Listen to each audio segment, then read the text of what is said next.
दोस्तों बात है द्वितीय विश्व युद्ध की। अमेरिका खुद को द्वितीय विश्व युद्ध से अलग कर लिया था, पर उसकी सैन्य मौजूदगी प्रशांत क्षेत्र में बहुत ज्यादा थी, जो जापान को बिल्कुल भी रास नहीं आ गई थी। जापान चाहता था कि अमेरिका को कैसे भी करके प्रशांत ओशियन में, पैसिफिक ओशियन में हम कमजोर कर दें और इसे यहां से भगा दें हम। जापान ने अमेरिका को कमजोर करने के इरादे से पर्ल हार्बर आइलैंड, जहां पे अमेरिका का बहुत बड़ा नेवल बेस था, उस पर हमला कर देता है। इतना बम मारता है, इतना बम मारता है कि अमेरिका के पूरे 2500 सैनिक मारे जाते हैं, पूरा बेस तबाह हो जाता है, बहुत सारी पनडुब्बियां, बहुत सारे युद्ध पोत खत्म हो जाते हैं, एकदम तबाही मच जाती है।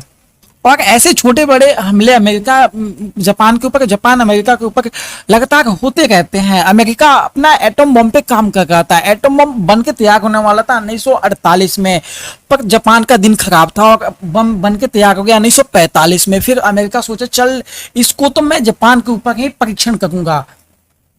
फिर 6 अगस्त 1945 के दिन अमेरिका एक ऑपरेशन करता है, जिस ऑपरेशन का नाम होता है लिटिल बॉय। और इस ऑपरेशन में अमेरिका जापान के शहर हिरोशिमा पे एक एटम बम पटक देता है। इस एटम बम से इतनी तबाही मचती है, इतनी तबाही मचती है, जापान बिल्कुल बेहोश हो जाता है, कुछ समझ पाता। तब तक 9 अगस्त के दिन एक और हमला हो जाता है, जिसका नाम होता है फैट मैन ऑपरेशन, और ये होता है नागासाकी में। इस हमले में पूरे कम से कम 1.5 लाख लोग मारे गए, एकदम तबाही मच गई, रेडिएशन पूरा जापान एकदम भर गया, पूरी तबाही तबाही मच गई। इतनी भयंकर तबाही हुई कि जापान ने बिना शर्त आत्मसमर्पण के लिए तैयार हो गया। इस हमले के बाद पूरे विश्व युद्ध की समीकरण ही बदल गई। दोस्तों किसी भी युद्ध का हल कभी नहीं निकलता है, युद्ध से कभी हल नहीं निकल सकता। हल कभी भी निकलेगा तो बातचीत से ही निकलेगा। युद्ध 2 देशों के बीच में होती है और मर जाते हैं, पीछे जाते हैं उस देश के जनता, आम लोग, जिनका कोई दोष नहीं होता, एकदम बेकसूर होते हैं।